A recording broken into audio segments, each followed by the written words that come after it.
ана оқырмандары, Қазақстан Республикасының президенті Нұрсұлтан Әбішұлы Назарбаевтың рухани жаңғыру болашаққа бағдар мақаласында еліміздің рухани дамуы, оның ішінде ұлт болашағы, ұлттық сананы серпілту жайында маңызды мәселелер көтерілген болатын.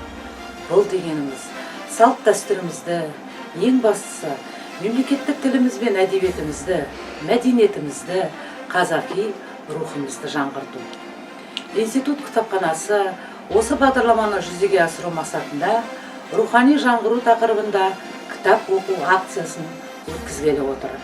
Барлық оқырмандарымызды, институт қызметкерлерін, профессор оқытушылар құрамын, біліктілікті арттыру курсына келген мұғалімдерді акцияға белсенді түрде қатысуға шақырамыз.